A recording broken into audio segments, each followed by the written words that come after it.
Olá! No Justiça para Todos desta semana, vamos falar sobre videoconferência.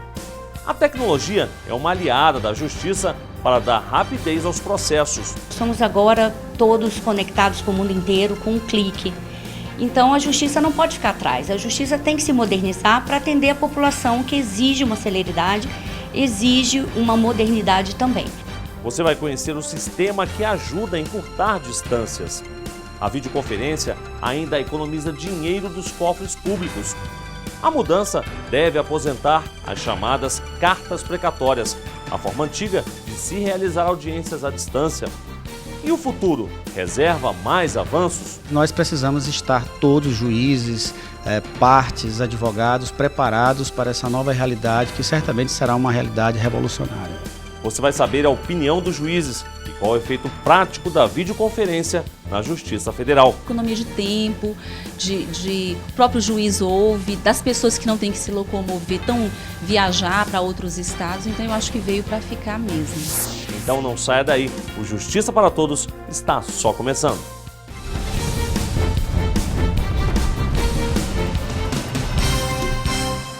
A gente abre o programa com um resumo da semana do Judiciário. Confira. A Comissão de Constituição, Justiça e Cidadania do Senado Federal aprovou a proposta de emenda à Constituição que democratiza as eleições para presidente e vice-presidente dos tribunais estaduais, do trabalho e regionais federais. A PEC 15/2012 pretende dar a todos os desembargadores o direito de disputar a administração das cortes de justiça do país. Um avanço importante para a magistratura por conta de que o Senado reconhece a necessidade urgente de dar mais democratização ao Poder Judiciário, ou seja, maior participação, maior debate, em que os atores do sistema judicial possam participar e influenciar sobremaneira nas tomadas de decisões dos tribunais. Hoje, apenas 17% da magistratura pode escolher presidente e vice dos tribunais. A partir de agora, os magistrados vitalícios de primeiro e segundo graus vão poder participar. Isso representa, sobretudo, uma ampliação das propostas e dos desenvolvimentos das atividades dos tribunais e principalmente uma possibilidade maior de uma prestação de contas em relação às atividades daqueles que dirigem os tribunais ao final dos mandatos, porque teremos na sequência a escolha de outros dirigentes. A PEC 15/2012 estabelece ainda que a eleição para o comando dos tribunais estaduais e TRFs ocorra por maioria absoluta e voto direto e secreto. O mandato dos eleitos será de 2 anos, permitida uma recondução. A proposta segue agora para 2 turnos de discussão e votação no plenário do Senado. Na Câmara existe uma comissão que está debatendo a democratização no Poder Judiciário. É uma PEC de igual teor. Então as casas estão promovendo os debates, avançando nas comissões a aprovação deste tema e em breve esperamos que em plenário a PEC possa ser votada, aprovada e efetivamente tenhamos mais democratização no Poder Judiciário. A desembargadora federal e associada da JUF, Daldice Maria Santana de Almeida, tomou posse na última terça-feira como conselheira do Conselho Nacional de Justiça, o CNJ. Daldice assumiu a vaga do ex-conselheiro Guilherme Calmon, cujo mandato terminou em 29 de abril. Além de desembargadora do TRF Terceira Região, exerceu a função de coordenadora do Programa de Conciliação do Tribunal. A nova conselheira recebeu os cumprimentos do presidente do CNJ, ministro Ricardo Lewandowski. Após a cerimônia, o presidente da Associação dos Juízes Federais do Brasil, Antônio César Bochenek, acompanhado dos diretores da entidade, entregou ao presidente do STF do CNJ, ministro Ricardo Lewandowski, propostas para a elaboração de um novo pacto republicano. O documento diz respeito à execução fiscal, redução da litigiosidade excessiva veiculada por demandas repetitivas e também a administração e destinação dos bens apreendidos. Um processo lento e burocrático e que ainda acarreta custos para os cofres públicos. Antes de contar com a tecnologia, os julgamentos à distância eram feitos por carta precatória, que ainda é utilizada, mas com menor frequência. Mundo moderno. Quem hoje ainda tem o costume de escrever uma carta? Eu não conheço mais ninguém. Nenhuma pessoa. Não, eu não, mas de vez em quando eu recebo. Nada contra os românticos de plantão, mas vivemos numa época em que nos deparamos com tantas inovações tecnológicas que postar uma correspondência no correio virou coisa do passado. E esse avanço chegou até a Justiça Federal. Aliás, você já ouviu falar em carta precatória? Seria uma ordem de pagamento para o ente público. É negócio de dívida, né? Só que eu não sei se é para perdoar a dívida ou o que é. Não tenho noção mesmo, não. Então vamos lá. Carta precatória é um pedido que o juiz envia a outro, pedindo que ele receba o depoimento de testemunhas ou do réu que moram em outra cidade, mas estão envolvidos no caso que ele está julgando. Essa prática foi usada durante décadas pelo judiciário. O juiz de uma cidade enviava uma carta precatória, um documento, com o pedido de que se fosse ouvida uma testemunha numa outra cidade. Aquele juiz lia, chamava advogado, chamava testemunha, fazia audiência e devolvia isso a precatória. Então isso também causava um tempo maior para o julgamento do processo. Mas não é só isso não, viu? Pensa comigo, uma carta precisa de tempo para ser escrita, alguém para postar no correio e recursos para o envio. E quando falamos em carta precatória, as despesas só aumentam. Os gastos em papel, em atribuição a alguém do trabalho de confeccionar esta carta, né, e expedi-la e ela chegar ao destino. Nisso aí se tem basicamente uns 3 meses de trabalho. Luciana é servidora da Justiça Federal há 22 anos. Na época em que começou, máquina de escrever era artigo de luxo. Antigamente, o processo era mais lento, porque tudo dependia de fazer a máquina manual, qualquer erro teria que ser refeito. Os processos físicos eram todos com carimbos, né? Então o processo realmente era bem mais demorado e a justiça era bem menor, o acesso à justiça era menor. Os contatos ocorriam não com a facilidade ou com as facilidades que existem hoje, mas sempre eram válidos, muito úteis, a troca de ideias, as informações eram permutadas, enfim, muita coisa. Há um exemplo dado por um colega também aposentado, foi presidente da 4ª Região, em que ele chegou, Vladimir Passos de Freitas, ele chegou a elaborar uma espécie de minuta de como o juiz deveria atuar para aqueles que estavam começando. Então havia um intercâmbio muito grande. Hoje esse intercâmbio se faz usando os modelos mais modernos. O tempo passou e a tecnologia chegou. E com ela, várias vantagens foram agregadas. A carta precatória ainda é usada até hoje, mas cada dia que passa vai ficando no passado.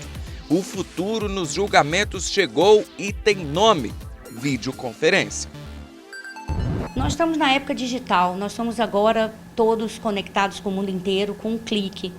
Então, a justiça não pode ficar atrás. A justiça tem que se modernizar para atender a população que exige uma celeridade, exige uma modernidade também.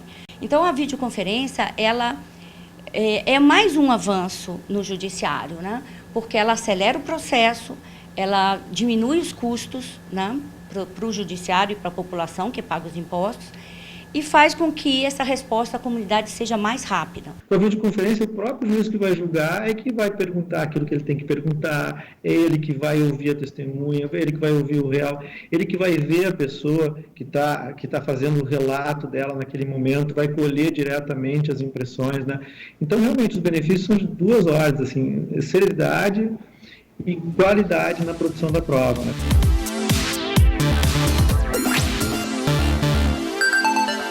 E veja em instantes a chegada da videoconferência na Justiça, graças a um projeto inovador que nasceu no Rio Grande do Sul. A gente ganha na qualidade da prova, ganha na velocidade, porque fica mais rápido. O Justiça para Todos volta daqui a pouco. Até já!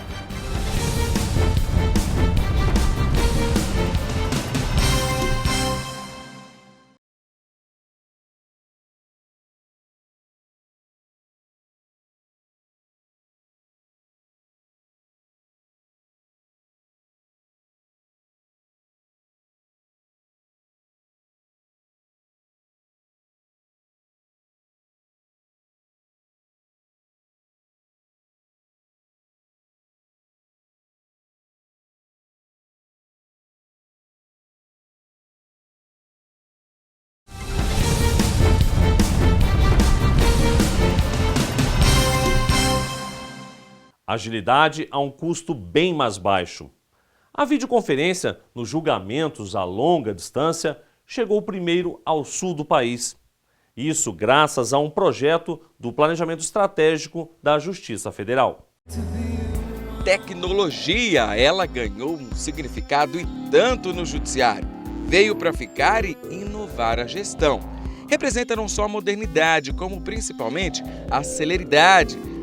E isso sim faz toda a diferença quando um dos maiores desafios dos magistrados é dar uma solução cada vez mais rápida aos milhares de processos que dão entrada todos os dias nos tribunais do Brasil.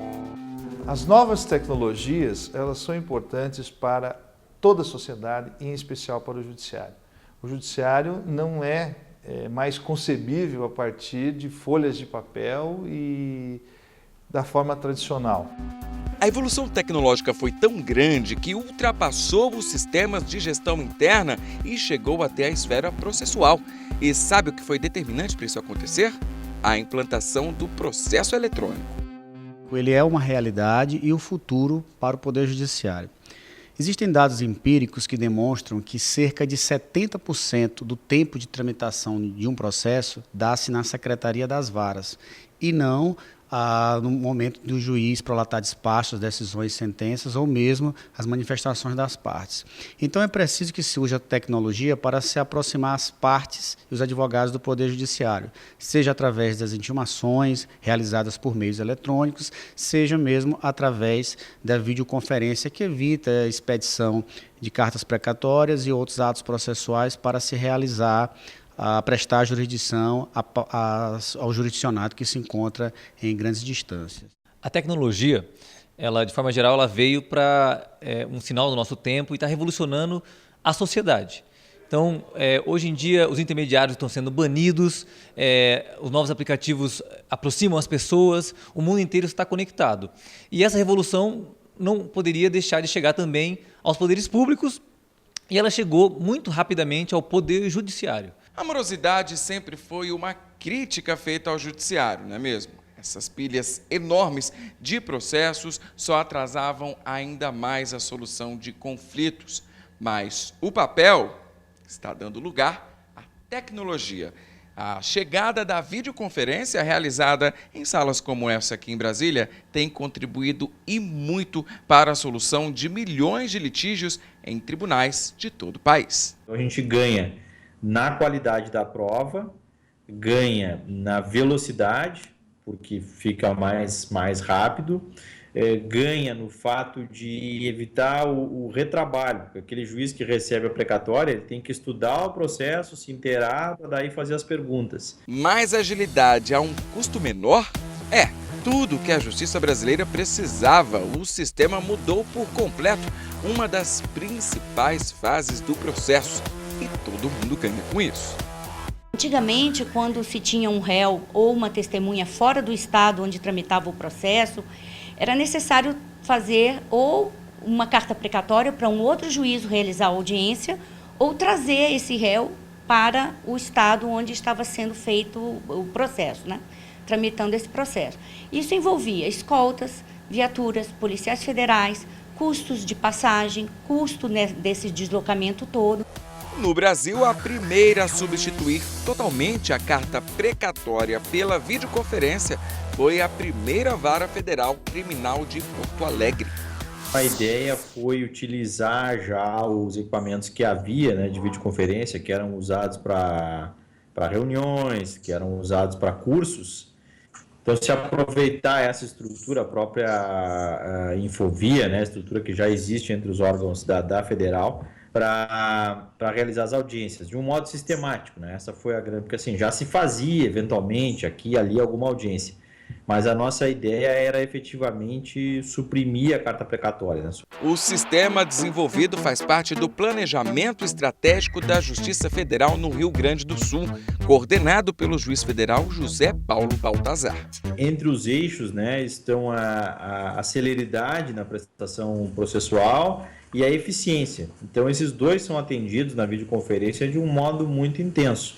O resultado surpreendeu as expectativas. Até teve alguns subprodutos assim, positivos que a gente não esperava, né? Por exemplo, se a gente manda uma precatória, não tem como resolver na hora uma situação que surge, porque os advogados não estão presentes. Como as pessoas estão presentes, dá para cultivar um ambiente mais colaborativo no processo. Temos lá relatos de redução de 50% do tempo de tramitação só com o uso da videoconferência.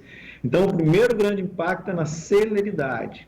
Né? A prova disso é que, olha só, carta precatória criminal, nós tivemos uma redução na ordem de 86%, quando iniciou a implantação do projeto em 2012 e hoje em 2014. Então, nós despedimos 86% menos cartas precatórias criminais. Mas, pensando bem, quem nunca conversou virtualmente com alguém pelo celular ou computador? Tá vendo só? O que a Justiça fez foi aplicar na prática jurídica uma ação que já faz parte da vida do brasileiro.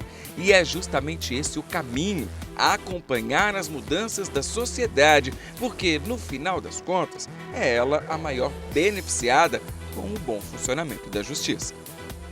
É óbvio que ela vai ficar, porque o que a gente tem é que aperfeiçoar. O país ainda não tem, assim, infelizmente, em alguns lugares ainda não tem infraestrutura de links, de redes, então, para a gente chegar com a videoconferência, alguns lugares mais longínquos do país.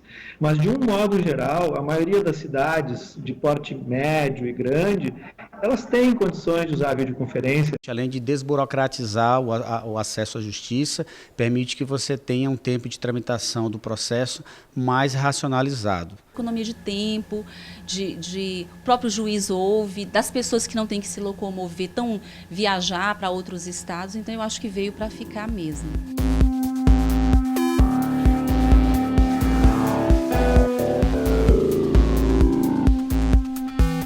Você sabe como funcionam na prática as videoconferências?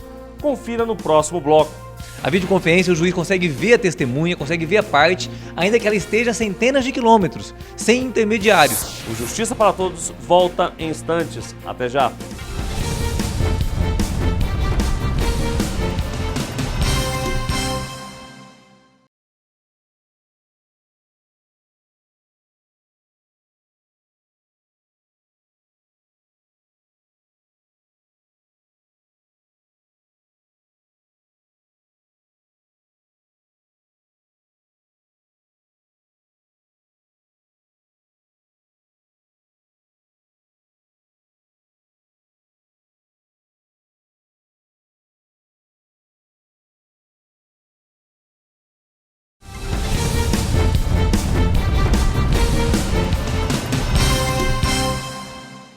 E na prática, como funciona a videoconferência na Justiça Federal? Com tantas facilidades, o que os juízes pensam dessa ferramenta, que reduz distâncias e põe o magistrado frente a frente com o réu por meio de uma câmera de vídeo? E que inovações reservam o futuro?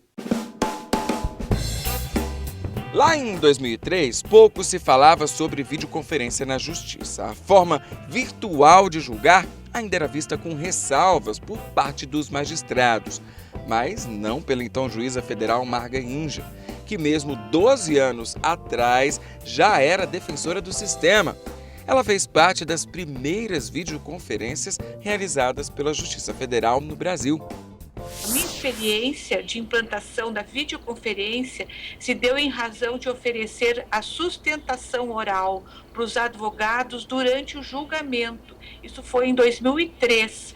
A partir daí se fizeram estudos, trabalho de convencimento dos colegas desembargadores e dos advogados também, que seria mais barato, seria mais célere, em vez de eles se dirigirem à sede do tribunal para fazer a sustentação oral em prol de seus clientes, eles acessassem esse serviço no meio eletrônico.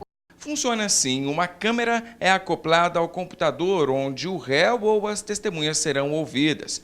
Imagem e som são transmitidos por meio de fibra ótica até o lugar onde o juiz está, seja num tribunal ou num fórum. Toda a audiência é gravada em um arquivo digital e os dados enviados criptografados para evitar qualquer tipo de interferência externa. Aqui dentro da videoconferência é mantido o sigilo, porque as partes vão entrando conforme o juiz chama, então outras pessoas não têm acesso, só mesmo as pessoas que são ouvidas. Vamos lá, imagina comigo, uma audiência em que o juiz está em Porto Alegre e precisa ouvir um réu que está preso em uma penitenciária no interior do estado. Tudo acontece assim.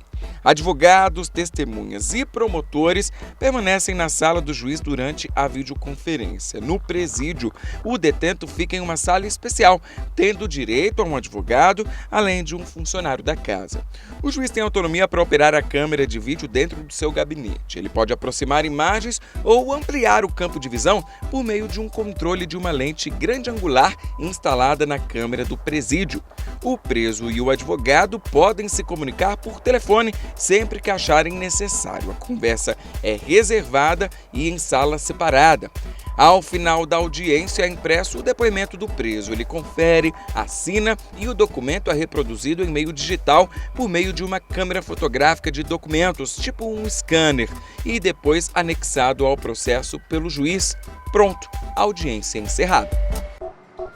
A videoconferência, o juiz consegue ver a testemunha, consegue ver a parte, ainda que ela esteja a centenas de quilômetros, sem intermediários. Ele se relaciona diretamente com ela, ele estabelece um diálogo franco e aberto com a parte. E quanto mais aprimorada a tecnologia, mais focada as câmeras no juiz e na parte, melhor ainda essa interpretação, mais rápido se torna o julgamento e mais justiça pode ser feita. Hoje nós podemos fazer audiências linkadas em várias partes do país.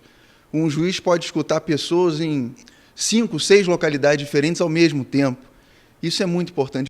Marcos é testemunha em um caso que está sendo julgado em Rondônia. Por videoconferência, ele é ouvido direto de Brasília. Você não precisa pagar uma passagem diária para um agente se deslocar daqui da onde ocorreu o fato, né? Que no meu caso foi do outro lado do país. Então é muito mais fácil e você consegue ter contato com todos os participantes do processo numa videoconferência, né? Ao mesmo tempo, em uma sala ao lado, o juiz Marlon Souza, de Manaus, ouve o depoimento de Carlos Henrique. É uma experiência nova, né? Mas é tranquilo, achei muito tranquilo, muito sossegado. Eu achei muito bom mesmo. No âmbito da Justiça Federal, esse procedimento pode ser diminuído em até 1 ano, porque imagine você, nós aqui de Manaus, se nós fôssemos expedir uma precatória para o Rio Grande do Sul, via sistema tradicional, e eles teriam que adequar nas suas pautas, tirar servidores e juízes para fazer essa audiência, ou seja, é bem mais rápido, com certeza. Os avanços vieram e, com eles, novos desafios. O que for possível ter a ajuda da tecnologia para acelerar os nossos processos judiciais e prestigiar o cidadão, que ele receba a justiça procurada o mais rápido possível, com certeza é o objetivo da Justiça Federal. Modernizar o judiciário para que ele fique mais acessível ao cidadão. Mudar paradigmas exige determinação e persistência. Acompanhar o passo da tecnologia é estar à frente do tempo, é abrir as portas para o novo, para o futuro. O futuro é que haja uma mudança de cultura, de adaptação, sempre há uma resistência inicial e também a tecnologia precisa evoluir, precisa se aprimorar constantemente, mas nós precisamos estar todos, juízes, partes, advogados, preparados para essa nova realidade que certamente será uma realidade revolucionária. Começamos com o papel, mudamos para aqueles disquetes, fomos para os DVDs e agora estamos na época da internet. A revolução está acontecendo, nós estamos no meio dessa revolução, nós somos testemunhas da história, de uma grande transformação, um salto que vai marcar toda uma geração e a Justiça Federal tem incorporado as novas tecnologias. Nós temos uma evolução constante com a aplicação de novas tecnologias, mas e principalmente pela facilidade e o baixo custo desses equipamentos nos últimos anos, que também auxiliam muito na própria administração da justiça em possibilitar que os juízes tenham essas ferramentas à disposição para serem utilizadas nos processos judiciais.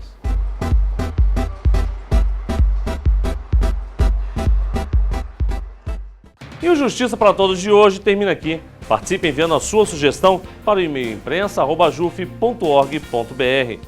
Você também pode assistir ao programa pela internet, na página da JUF ou no canal da associação no endereço youtube.com/tvajuf. Obrigado pela sua companhia e até a semana que vem.